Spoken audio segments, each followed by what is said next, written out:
Good evening everyone, welcome back to our channel. आज मैं आपके साथ डिस्कस करूंगी physical properties of alkaline earth metals. जैसे कि हमारा चैप्टर चल रहा है एस ब्लॉक एलिमेंट्स और मैं उसमें ऑलरेडी कई सारे टॉपिक्स को आपके साथ डिस्कस कर चुकी हूँ। तो हम जो अल्कली मेटल्स हैं उनकी फिजिकल एंड केमिकल प्रॉपर्टीज़ दोनों को पढ़ चुके हैं। तो आज हम बात करेंगे एल्कलाइन अर्थ मेटल्स की फिजिकल प्रॉपर्टीज़ की। तो सबसे पहले जो अल्कलाइन अर्थ मेटल है वो ग्रुप 2 के एलिमेंट्स को हम बोलते हैं, ये आपको पता होना चाहिए। और ये जो ग्रुप 2 है इसमें कौन कौन से एलिमेंट्स आते हैं, तो इसमें आता है beryllium, magnesium, calcium, strontium, barium and radium. ये 6 एलिमेंट्स इस ग्रुप में आते हैं, ठीक है, ग्रुप 2 में।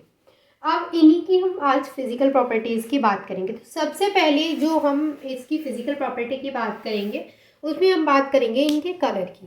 तो ये सिल्वरी वाइट मेटल्स होती हैं, जैसे कि हमने जो एल्कली मेटल्स थी उसमें भी डिस्कस किया था कि जो एल्कली मेटल्स होती हैं वो कैसी होती हैं, सिल्वरी वाइट कलर की होती है। तो सेम ये भी कैसी होती है, सिल्वरी वाइट।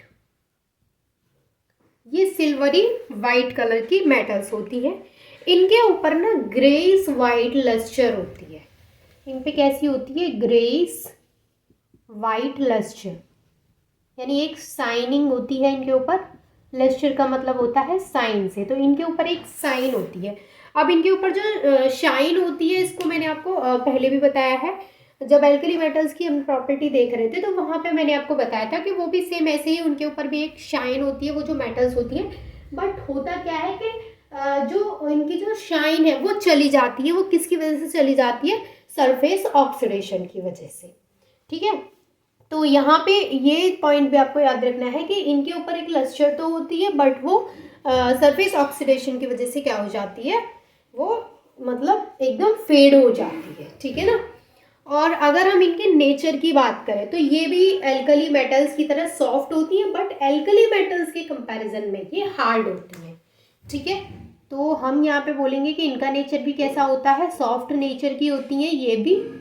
लेकिन एल्कली मेटल्स से ज़्यादा सॉफ्ट नहीं होती हैं। एल्कली मेटल्स यानी कि जो ग्रुप 1 की मेटल्स होती हैं वो ज़्यादा सॉफ्ट होती हैं, ये जो होती हैं वो उनसे हार्ड होती हैं। बट ओवरऑल अगर हम बात करें इनकी तो सॉफ्ट ही होती हैं, लेकिन उनके कंपैरिजन में हार्ड होती हैं, ठीक है। अगर हम इसकी एटॉमिक रेडी या फिर आयनिक रेडी की बात करें तो जैसे जैसे हम टॉप टू बॉटम जाते हैं, यानी जैसे जैसे हम बेरिलियम से रेडियम की तरफ जाएंगे तो इसकी एटॉमिक और आयनिक रेडी इंक्रीज होगी, जैसे हमने एल्कली मेटल्स में पढ़ा था। तो अगर हम इनकी एटॉमिक और आयनिक रेडी की बात करें तो जैसे बेरिलियम है, magnesium, calcium, strontium, barium and radium, ये हैं हमारे एलिमेंट्स, ठीक है। अब यहाँ पे हम इनकी अगर एटॉमिक रेडी और आयनिक रेडी की बात करते हैं तो वो मैं आपको यहाँ पे मेंशन करके भी दिखाऊंगी। जैसे सबसे पहले हम बात करें एटॉमिक रेडी की, जो कि हम बात करेंगे यहाँ पे एंगस्ट्रॉम में, ठीक है, एंगस्ट्रॉम में है ये। तो बेरिलियम की अगर देखी जाए तो वो 1.12 के समथिंग होती है, मैग्नीशियम की 1.60, यहाँ पे कैल्शियम की 1.97, स्ट्रोंशियम की 2.15, इसकी 2.25, बेरियम की एंड रेडियम की अप्रॉक्सीमेटली ये 2.22 होती है, 5 नहीं 2.22, और इसकी होती है 2.23। हालांकि कहीं कहीं पे ना ये जो है रेडियम की वो इस तरीके से नहीं दे रखी है, किसी किसी बुक में वो सिर्फ ऐसे छोड़ दी गई है, ठीक है। लेकिन अप्रॉक्सीमेटली अगर हम इसकी देखते हैं तो ये समथिंग 2.23 होती है, ठीक है। तो यहाँ पे अगर हम इसका एक ऑर्डर देखें, बेरिलियम से अगर हम रेडियम तक जा रहे हैं तो आप देख रहे हैं कि यहाँ पे जो इसकी जो एटॉमिक रेडियस है उसमें क्या हो रहा है, इंक्रीमेंट हो रहा है, इंक्रीज हो रही है। तो हम क्या बोलते हैं कि जब हम बेरिलियम से और यहाँ पे रेडियम की तरफ आते हैं तो जो एटॉमिक रेडियस है उसमें इंक्रीमेंट देखने को मिलता है। वहीं हम अगर इसकी आयनिक रेडियस की बात करें तो, यानी अगर हम इसकी आयनिक रेडियस की बात करें तो आयनिक रेडियस ये भी हम एंगस्ट्रॉम में देखेंगे। तो आयनिक रेडी भी जनरली इंक्रीज होती है। जैसे हम बेरिलियम की बात करें तो बेरिलियम की होती है 0.31, और यहाँ पर ये जो आयनिक रेडी देख रहे हैं वो हम M2+ मेटल की देख रहे हैं, यानी M2+ टाइप की देख रहे हैं। M2+ का मतलब समझ रहे हैं आप? M2+ का मतलब है कि जो मेटल है उस पर +2 चार्ज है। +2 चार्ज का मतलब क्या होता है? उसमें से 2 इलेक्ट्रॉन्स निकाल दिए गए हैं। तो इसकी हम आयनिक रेडी की बात कर रहे हैं, तो यहाँ पे M2+ की हम बात कर रहे हैं। तो इसकी 0.31, इसकी 0.65, इसकी 0.99, इसकी 1.13, 1.35 एंड 1.40। तो अगर हम यहाँ से यहाँ जा रहे हैं तो हमें क्या देखने को मिल रहा है? इंक्रीमेंट, कि यहाँ पे जो एटॉमिक रेडियस है और जो आयनिक रेडियस है वो क्या हो रही है? इंक्रीज हो रही है। यहाँ पे जो मेन पॉइंट आपको याद रखना है वो ये याद रखना है कि जो एटॉमिक रेडियस है वो इंक्रीज होती है। भले ही आपको इनकी एटॉमिक रेडियस या आयनिक रेडियस याद नहीं है, कोई दिक्कत नहीं है। आपको जब इस पे नोट्स लिखना होगा तो आपको वहाँ पे ये बताना है कि इनकी जो एटॉमिक रेडियस है या फिर जो आयनिक रेडियस है वो इंक्रीज होती है जब हम बेरिलियम से रेडियम की तरफ जाते हैं, ठीक है। और अगर आप ये इनकी वैल्यूज भी लिख देंगे तो और अच्छा इंप्रेशन बन जाएगा। तो जैसे हमने एल्कली मेटल्स की पढ़ी थी, वहाँ पे भी क्या हो रहा था? एटॉमिक रेडियस और आयनिक रेडियस वहाँ पर भी इंक्रीज हो रही थी। अगर आपने वो वीडियो देखा है तो आपको पता है कि वहाँ पर भी जो इनकी एटॉमिक रेडियस की वैल्यू है वो क्या हो रही थी? इंक्रीज हो रही थी, और आयनिक रेडियस की वैल्यू भी इंक्रीज हो रही थी। ये पॉइंट आपको याद रखना है कि जो आयनिक रेडी है यहाँ पे वो M2+ टाइप है, M2+ टाइप, ठीक है। तो ये हो गई इसकी कुछ यहाँ पे फिजिकल प्रॉपर्टीज। अब अगर हम बात करें इसके मेल्टिंग और बॉइलिंग पॉइंट की, तो मेल्टिंग और बॉइलिंग पॉइंट का मैं आपको यहाँ पे दिखाती हूँ कुछ ग्राफ टाइप का, यानी कुछ वैल्यूज मैं यहाँ पे लिख के बताऊंगी आपको, क्योंकि वैल्यूज में अगर हम इसका मेल्टिंग पॉइंट या फिर बॉइलिंग पॉइंट देखें तो उसमें ना हम ये नहीं कह सकते कि वो इंक्रीज हो रहा है या फिर वो डिक्रीज हो रहा है, क्योंकि वहाँ पे क्या हो रहा है वो अभी आप देखेंगे। अगर मैं इसके मेल्टिंग पॉइंट की बात करूँ, मेल्टिंग पॉइंट की जो हम बात कर रहे हैं वो डिग्री सेल्सियस में है, ठीक है। तो बेरिलियम का अगर मेल्टिंग पॉइंट यहाँ पे देखा जाए तो वो होता है 1277, यानी 1277। इसका मैग्नीशियम का जो होता है वो होता है 650, कैल्शियम का 838, कैल्शियम के बाद में स्ट्रोंशियम का 763, बेरियम का 714 और इसका 960।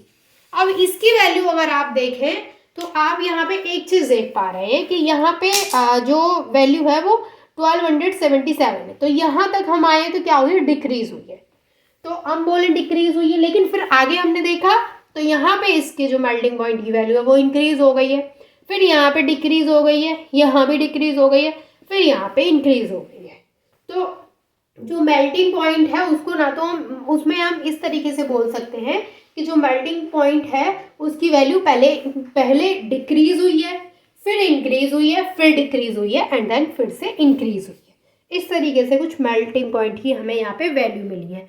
अगर हम इसके बॉइलिंग पॉइंट की बात करें, बॉइलिंग पॉइंट की अगर हम बात कर रहे हैं, ये भी हम डिग्री सेल्सियस की बात कर रहे हैं, तो बॉइलिंग पॉइंट भी क्या होता है? 2770, 1107, 1440, 1380 एंड 1640 एंड 1140।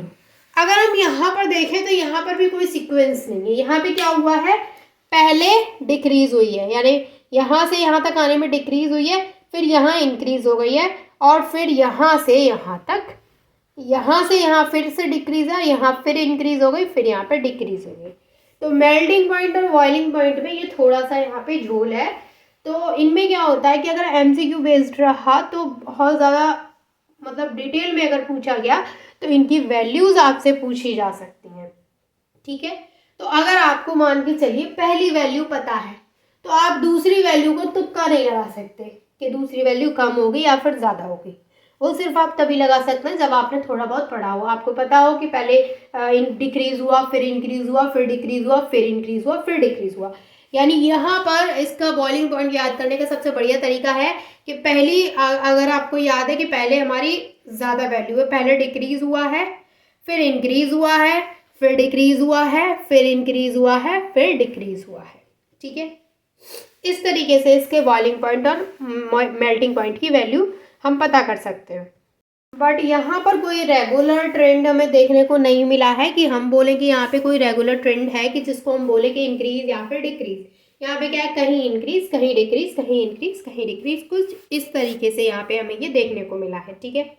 और जो एल्कली मेटल्स होती हैं उनके कंपैरिजन में ये जो हमारी एल्कलाइन अर्थ मेटल्स होती हैं, इनके जो मेल्टिंग पॉइंट और बॉइलिंग पॉइंट्स होते हैं ये हायर होते हैं, यानी ज़्यादा होते हैं। ऐसा इसलिए होता है क्योंकि ये जो हमारी एल्कलाइन अर्थ मेटल्स हैं इनके वैलेंस शेल में 2 इलेक्ट्रॉन्स प्रेजेंट होते हैं, जबकि एल्कली मेटल्स जो हैं उनके वैलेंस शेल में सिर्फ 1 इलेक्ट्रॉन प्रेजेंट होता है। ये मैंने आपको जो फर्स्ट इंट्रोडक्शन वीडियो था उसी में क्लियर करवा दिया था, ठीक है। तो ये चीज़ आपको पता होगी। तो यहाँ पर इनके जो मेल्टिंग पॉइंट बॉइलिंग पॉइंट होते हैं वो हायर होते हैं than corresponding alkali metals, okay. तो यहाँ पे हमने इसकी melting point boiling point discuss कर लिया, atomic radii ionic radii discuss कर ली, और यहाँ पे कलर डिस्कस कर लिया। इसके बाद मैं आपके साथ यहाँ पे डिस्कस करती हूँ इनकी आयोनाइजेशन एनर्जी। आयोनाइजेशन एनर्जी क्या होती है, देखिए आयोनाइजेशन एनर्जी क्या होती है वो आप मुझे कमेंट में बताएंगे, उसकी डेफिनेशन।